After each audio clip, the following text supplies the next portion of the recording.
Fala galera, vamos para nossa aula de hoje.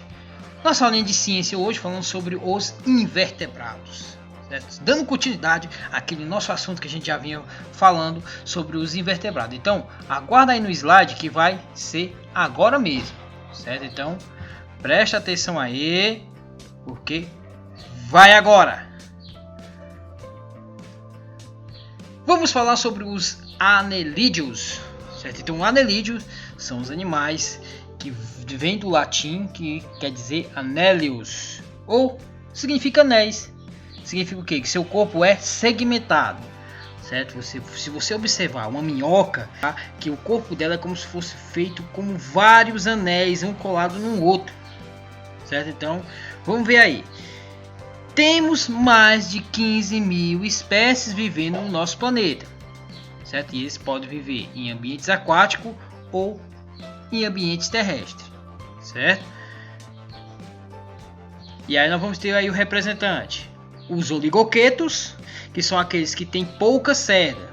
E a função dessa cerda aí, no caso da minhoca, vai ser de se locomover, certo? Então ele vai se locomover na terra por causa dessas cerdas, ok? Vamos ter os aquetos, certo? Que são as sanguessugas, por exemplo. Ela não vai ter nenhuma cerda no seu corpo, nada de cerda, certo? E aí a função dela, geralmente, ela era usada na medicina antigamente. Hoje em dia ela é um indivíduo que vive ali em equilíbrio com a natureza, certo? E aí nós vamos ter os poliquetos, que são os anelídeos marinhos, certo? E por que ele é chamado poliquetos? Porque ele vai ter inúmeras cerdas. E aí geralmente essas cerdas nos poliquetos servem para ele se alimentar, ok? Ele pega a presa e se alimenta com ela. E aí, para a gente entender mais ou menos sobre os anelídeos, eu vou aqui falar um pouco sobre a anatomia do anelídeo. Vamos dar um exemplo aí da minhoca.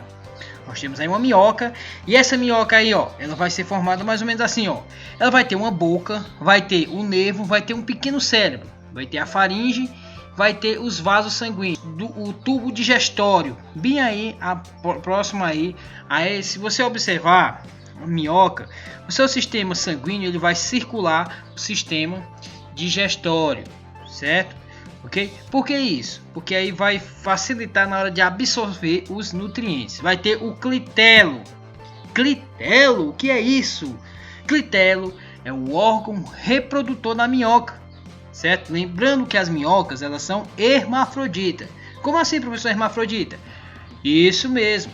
É aquela que vai ter os dois sexos. Vai ter uma parte macho e uma parte fêmea em um só. Que isso nós chamamos de clitelo. Vai ser um hermafrodita, certo? Em outras palavras, podemos dizer que ele é um monóico, ok? Porque ele vai ter as duas gônadas apenas em um indivíduo.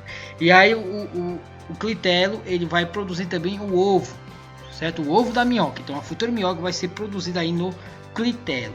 Então o clitelo, para a gente não esquecer, órgão reprodutor, e vai ter, como a minhoca é hermafrodita, vai ter uma parte que é macho e outra parte que é fêmea. E a gente já falamos sobre as cerdas, que vai servir para a minhoca principalmente para ela se locomover na terra, certo? E ela vai ter segmentos anelares. E aí no final lá vamos ter o ânus, certo? Lembrando que este animal, os anelídeos, assim como os nematóides, eles vão ter ânus, certo? Diferente dos platelmídeos que não tem esse órgão, beleza? Então seguindo adiante, vamos falar sobre os moluscos. Molusco também vem do latim, que quer dizer moles, que apresenta o corpo mole, certo? Tem até uma musiquinha que a gente vai ver aí depois, como é mais ou menos o corpo do molusco. Nós temos mais ou menos 110 mil espécies conhecidas no nosso planeta, e a maioria vive em águas marinhas ou do ciclo, ou seja, em água doce ou águas marinhas. Aí vamos lá ver os exemplos. O exemplo mais clássico aí nós vamos ter o gastrópode, no caso aí do caracol. Vamos ter os cefalópodes, que no caso aí nós vamos ter a lula e o polvo, e o náutilus, certo? Mas vamos ter outros moluscos, certo? Vamos ter os bivalves, como por exemplo a concha. A concha também ela é um molusco, certo? Mas ela vai ter a carapaça calcária. Tudo bem? Então, seguindo adiante, vamos ver a anatomia deste animal. Vamos ver a anatomia de um caracol. Então, um caracol ele vai ser mais ou menos desta forma. Tem um caracol, e aí ele vai ter, primeira coisa, cabeça, massa visceral e pé.